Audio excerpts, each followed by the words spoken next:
meus amigos, olá minhas amigas, sejam todos bem-vindos e bem-vindas ao nosso projeto Jornadas. No nosso mini curso de hoje, nesse episódio a gente vai falar do papel dos relacionamentos na nossa evolução, certo? Então a ideia é que todos os nossos relacionamentos familiares, os nossos relacionamentos de casal, relacionamentos profissionais, todos eles são determinados por leis sistêmicas, leis inconscientes que nós carregamos dentro de nós, tá bom? Dentro da nossa mente inconsciente nós carregamos todas as informações, os arquétipos, os complexos que vão nos levar a ter níveis de relacionamento, determinadas escolhas de relacionamento com determinados tipos de pessoas, tá bom? Então você pode perceber que a maioria, ou pelo menos os mais importantes dos seus relacionamentos, são com pessoas que de alguma forma têm alguma semelhança, tá bom? A não ser em raros casos em que a pessoa tem realmente uma extroversão, uma capacidade de se relacionar, de conhecer várias pessoas diferentes, mas na maioria das vezes o que acontece é que nós nos relacionamos com pessoas semelhantes a nós, com pessoas que estão aí na mesma sintonia, pessoas que gostam das mesmas coisas, pessoas que têm aí os mesmos valores, tá bom? Então tudo isso faz com que eu possa dizer nesse momento que as pessoas que são semelhantes a nós, elas acabam de alguma forma se aproximando da gente, e aí essas pessoas também, quando estão presentes na nossa vida, o que é que acontece? Ou a gente tem um processo junto com elas de evolução através do caminho do amor, tá certo? Então, através da amorosidade, do vínculo, do relacionamento construtivo, nós crescemos juntos. Ou então, outra possibilidade é a gente entrar aí para o caminho, né, do conflito, o caminho do sofrimento, o caminho das projeções inconscientes, como eu trabalhei com vocês nos vídeos anteriores, tá bom? Mas isso não significa, quando a gente tem um conflito, que ali também não exista amor, né? A ideia, na verdade, é que a gente procura ter conflitos ou porque a gente projeta nossos conflitos internos, ou porque, na verdade, a gente gosta bastante de uma pessoa, mas muitas vezes a gente quer que aquela pessoa ela viva conforme nossos mapas, conforme nossas crenças, conforme nossos valores, né? Já atendi muitas pessoas, por exemplo, que queriam que os filhos se comportassem de uma determinada forma, que o marido se comportasse daquela outra forma, que a mulher se comportasse daquele outro jeito. E esse tipo de atitude, na verdade, dá conta de um controle mental, de um controle egóico, que na verdade só nos faz sofrer e só faz sofrer os nossos relacionamentos, tá bom? Então nós devemos aprender a abrir mão desse tipo de controle mental e a entender que nosso filho, nossa esposa, nosso marido, nossos pais, nossas mães, nossos amigos, todos eles são pessoas diferentes de nós. Por mais que tenham uma sintonia de valores semelhantes, essas pessoas elas têm uma história de vida, crenças, modelos, tudo isso de uma maneira muito diferente. Então o mapa da realidade de cada pessoa acaba sendo diferente. Então não dá para eu exigir que a pessoa tenha as mesmas crenças, os mesmos valores que eu também tenho, tá certo?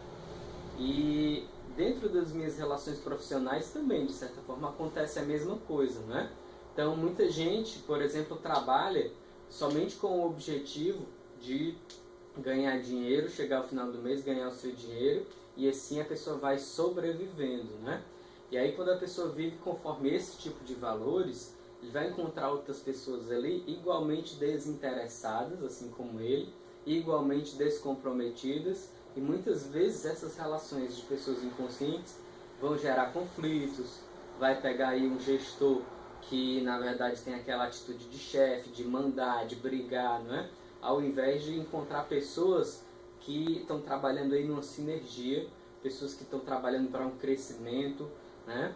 Então quando a pessoa na verdade vê o trabalho de uma outra forma, quando a pessoa vê o trabalho como uma oportunidade de evolução, de crescer, de servir as pessoas, de servir a humanidade, a sociedade, o que acontece na verdade é que a gente encontra outras pessoas também nessa sintonia. Então a gente vai acabar participando de grupos, de contatos com pessoas que vão fazendo com que a gente cresça profissionalmente, né? E aí a gente vai procurar nossos cursos, nossas capacitações, a gente vai procurar pessoas semelhantes a nós, e a gente acaba encontrando no nosso trabalho um significado maior, um sentido maior pelo qual a gente vive, né? Porque a gente serve a um propósito que está aí alinhado com esse propósito mais profundo da nossa alma, tá bom? No entanto, muitas pessoas, como eu estou dizendo, têm essa lógica na sua vida e nos seus relacionamentos, uma lógica de consumo. O que seria uma lógica de consumo? Do mesmo jeito que nós somos educados de uma maneira equivocada socialmente, que nós só seremos alguém quando a gente comprar um carro, quando a gente comprar uma casa, quando a gente comprar viagens e mais viagens, a gente acaba levando também essa lógica do consumo para internamente dentro dos nossos relacionamentos e também dentro das nossas relações profissionais, né? Então a pessoa muitas vezes quer vender mais, quer ter mais clientes, mas ela está pouco se preocupando com essas pessoas que são esses clientes, né? Por exemplo. Ou então a pessoa às vezes quer encontrar alguém, um namorado, uma namorada, um companheiro, uma companheira, mas na verdade ela segue uma lógica de consumo, né? Muitas pessoas estão nessa lógica de consumo, né? E aí se consome os corpos das outras pessoas, né? Através aí dos vários relacionamentos superficiais que não levam a nada, e não existe um contato mais profundo, um contato de intimidade, um contato realmente nesse nível da alma, não é?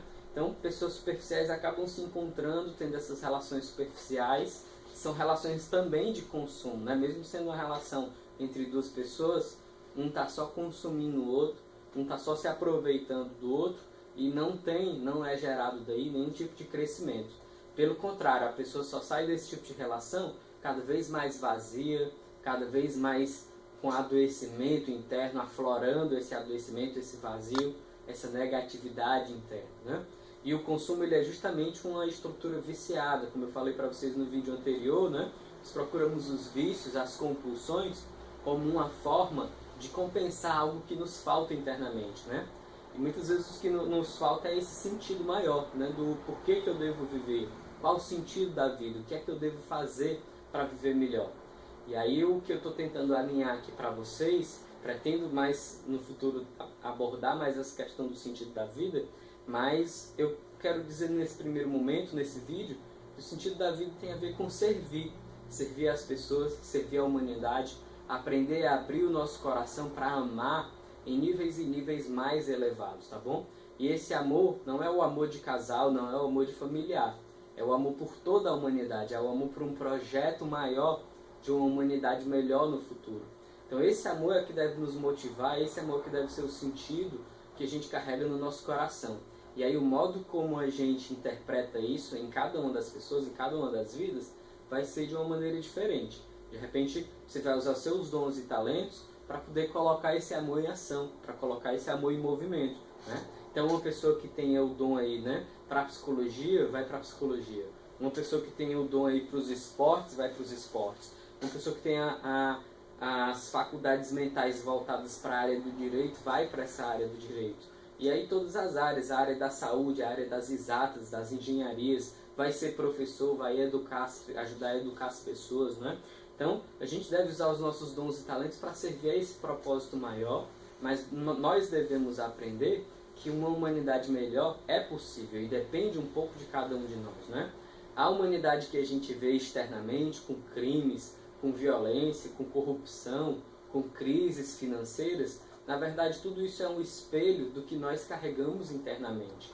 Assim como são as pessoas, são também as relações sociais, né? E aí, quando a gente olha esses macrosistemas, como as religiões, como as políticas, como outros elementos, né? As universidades, as escolas, na verdade tudo isso que tem de negativo é um espelho do que nós carregamos dentro de nós, né? Tive a oportunidade já de trabalhar com muitas e muitas pessoas e pude comprovar isso, quanto as pessoas estão adoecidas e estão muitas vezes procurando nessa lógica do consumo um preenchimento para esse vazio interior, tá bom?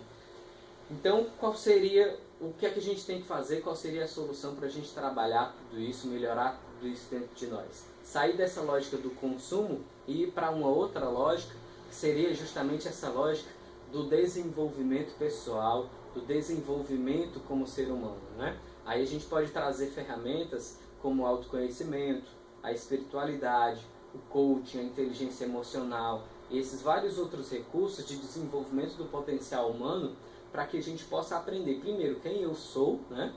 Qual é o sentido da minha vida, por que eu estou aqui, qual é a missão que eu me atribuo como ser humano, para que a partir dessa missão eu comece a executar na minha prática, na minha vida, esses novos valores transformados, melhorados, aperfeiçoados, para que eu possa servir a um propósito maior, o propósito da minha alma, o propósito interior, esse algo mais profundo que muitas vezes nos falta, tá bom?